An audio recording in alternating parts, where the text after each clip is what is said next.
উনার কষ্টের কথাগুলো চিন্তা করেন, উনার মানবতার কথা চিন্তা করেন, উনার মাথা উঁচু করে থাকার কথাটা চিন্তা করেন। উনি আপসহীন নেত্রী কেন, এটা চিন্তা করবেন। তাহলে আপনাকেও খুঁজে পাবেন, উনাকে আরো গভীরে নিয়ে যেতে পারবেন। শ্রদ্ধা অটোমেটিকলি চলে আসবে। শ্রদ্ধাকে বলতে হবে না, শ্রদ্ধা আয়। আজ কোটি কোটি লোক যেভাবে তার জানাজাতে আসছে, তার ছোট্ট প্রমাণ এটা। শহীদ প্রেসিডেন্ট জিয়া রহমানের বেলাতেও তাই হয়েছে।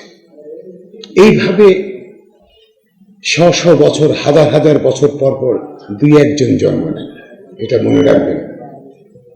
শ বছর, হাজার বছরের মধ্যে এরকম মানুষ, মহিলারা একটা দুইটা করে আল্লাহ রাব্বুল আলামিন পাঠায়। ওনাকে শ্রদ্ধা স্বরূপ স্মরণ করেন, ওনার জন্য দোয়া করেন আল্লাহ পাকের দরবারে। সাথে পাশে যে মা বাবা গুলো আছে আপনাদের, তাদেরকেও আপনারা স্মরণ করেন, কারণ তার মাধ্যমে কিন্তু এই পৃথিবী কথা বলতেছে, এই পৃথিবী আসছে, দেখতে পাচ্ছে। এখান থেকে শিক্ষা নেওয়ার অনেক কিছু আছে। আজকে আমরা তাকে গভীরভাবে স্মরণ করছি, তার জন্য মাগফিরাত কামনার জন্য দোয়া কামনা করছি, আমরা অনেক রকম কথা বলছি। আপনাদের মা বাবা আছে, তাদেরকেও দেখতে হবে। দেশটাকে উনি কীভাবে নিয়ে যেতে চেয়েছিলেন সেটাকে চিন্তা করতে হবে। উনি আল্লাহর দরবারে কীভাবে কাঁদতেন চিন্তা করতে হবে।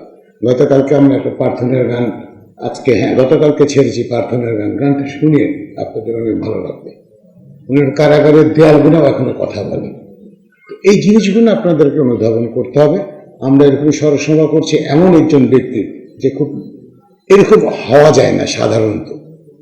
এরকম হতে হলে বেগম জিয়া হতে হবে, এরকম হতে হলে শহীদ প্রেসিডেন্ট শহীদ জিয়াউর রহমান হতে হবে। আমাদের ভাগ্য খুবই ভালো। একজন স্বাধীনতার ঘোষক, একজন বীর বিক্রম, একজন জ্যেষ্ঠত্বের অধিনায়কের আমরা দল করি। আমাদের এতই ভাগ্য ভালো যে আমরা একটা আপসীন নেত্রীর দল করি। আমাদের আরো ভাগ্য ভালো, আমরা তারুণ্যের ওই অহংকারের দল করি। চলেন মিলেমিশে করি কাজ, হারে জিত নাহি লাভ। মায়ের জন্য দোয়া করেন। সবাই ভালো থাকেন। আসসালামু আলাইকুম।